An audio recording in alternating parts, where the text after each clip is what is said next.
now hear from Mr. Ellerton, please. Good evening, Mr. Chairman. Thank you for the members for having me here today. My name is Jamie Ellerton. I am the Executive Director of ethicaloil.org. We are a Canadian nonprofit organization that advocates for ethical oil from Canada's oil sands and other Western liberal democracies. Ethical oil is produced in countries with high environmental standards that are peaceful nations, where workers are treated and compensated fairly and have respect for human rights. Conflict regimes, by contrast, oppress their citizens, operate in secret with no accountability, and have little, if any, regard for the environment. What we do is important, but I do not claim that it is charity. It is political, and it is simply not on the same moral plane as true charitable endeavors. Government accords charities a privilege in exchange for the charitable work they do. The benefits that come with that privilege are quite generous and result in foregone revenue to the government. In Canada, there is not a consensus on ethical oil, and promoting one side in a political debate is not charity.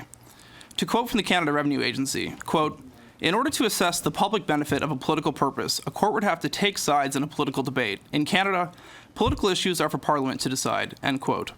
Now stop for a moment and imagine, if arguing one side of an issue were a charitable act, then arguing the other side would be a charitable act too. Let me read you such an example. The example is deer hunting. It comes from the Canada Revenue Agency's policy statement CPS-022 about political activities. Quote, "The main reason why the courts rule out political purposes for charities is a result of the requirement that a purpose is only charitable if it generates a public benefit. A political purpose, such as seeking a ban on deer hunting, requires a charity to enter into a debate about whether such a ban is good, rather than providing or working towards an accepted public benefit," end quote. If you have to debate whether or not something is charitable, it is not. Mr. Chairman, that policy statement was published in 2003 under Prime Minister Chrétien. This is not a matter of partisanship. It's about the neutral application of tax laws. Politics should never enter into it. In 1989, Revenue Canada revoked Greenpeace's charitable status because it engaged in prohibited activity. Greenpeace then set up another charity called Greenpeace Canada Charitable Foundation, which also saw its charitable status revoked in 1998. It had nothing to do with the PC or Liberal governments of the day. It was the CRA doing its job and enforcing the Income Tax Act. Given this history, why are we discussing this today? The Government of Canada wants to make sure charities are following the rules that they agreed to when they applied for charitable status, a classification that gives them generous benefits, such as tax-free status and the ability to offer donors deductible receipts. Mr. Chairman, ethical oil has noticed increased political and partisan activities of several organizations that we believe are in violation of charities law for their political and partisan activity. To that end, we have written several complaints to the Canada Revenue Agency detailing how we believe various Canadian charities are violating the law. Whether it's a representative of the David Suzuki Foundation appearing in a TV ad for a political party, or Environmental Defence making 50,000 phone calls in one electoral district to attack one member of Parliament, we do not believe this work to be charitable. Concerns have been raised that this legislation attacks free speech. I do not believe this to be true. No charities doing charitable work have anything to fear from Bill C-38. Charities that are complying with the law today will continue to be if Bill C-38 is passed. What the bill actually does is for those organizations that have been given the privilege of charitable status, which includes a generous subsidy from Canadian taxpayers, is to require registered charities to provide greater transparency into their activities in exchange for that privilege. That is why Ethical Oil supports the initiatives contained in Bill C-38 and hope to see its passage through Parliament. Thank you, Mr. Chair. Thank you very much, Mr. Ellerton. That's great. I'd like to ask a question to Mr. Ellerton. Your organization of Ethical Oil is something that has grown very quickly in the public eye, because if I remember, it was Mr. Levant from Sun Media who raised this as a concept, and it seemed to very quickly explode on the public scene.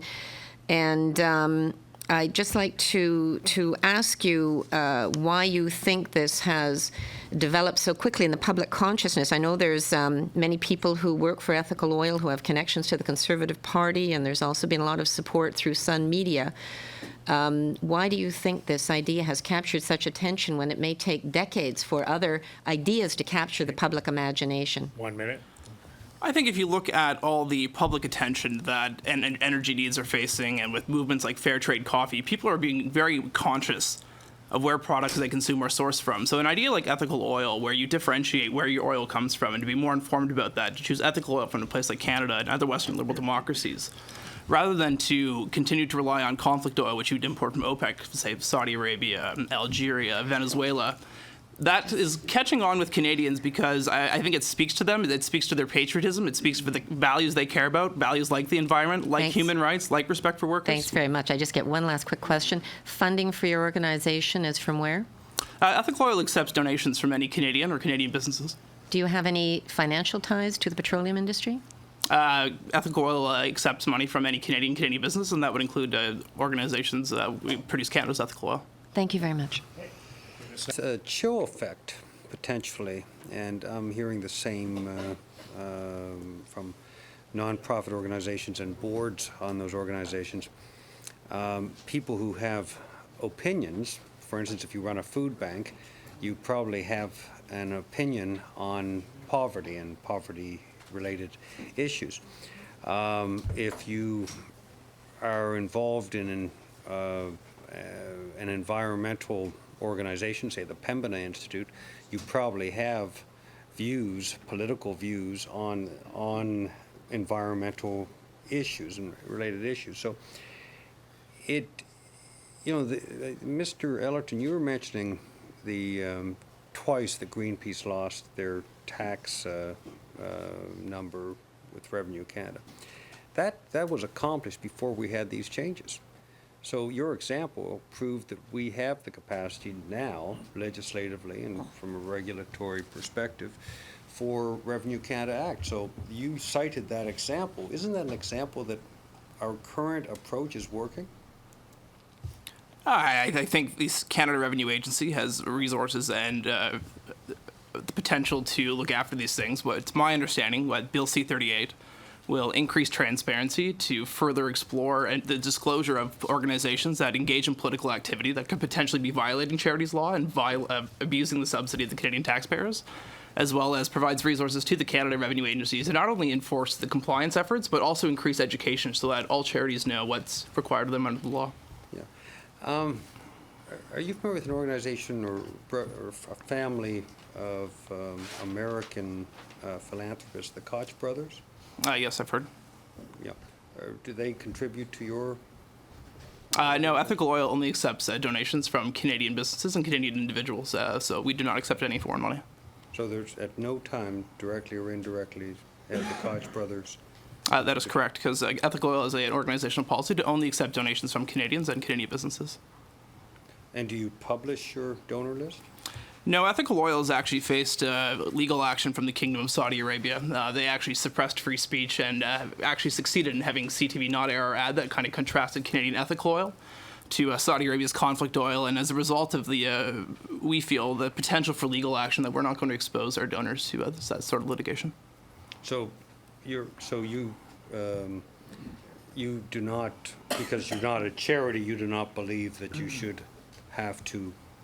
Yeah, Ethical Oil is in full compliance with the law. Registered charities receive a subsidy from the taxpayers of Canada for the work they do.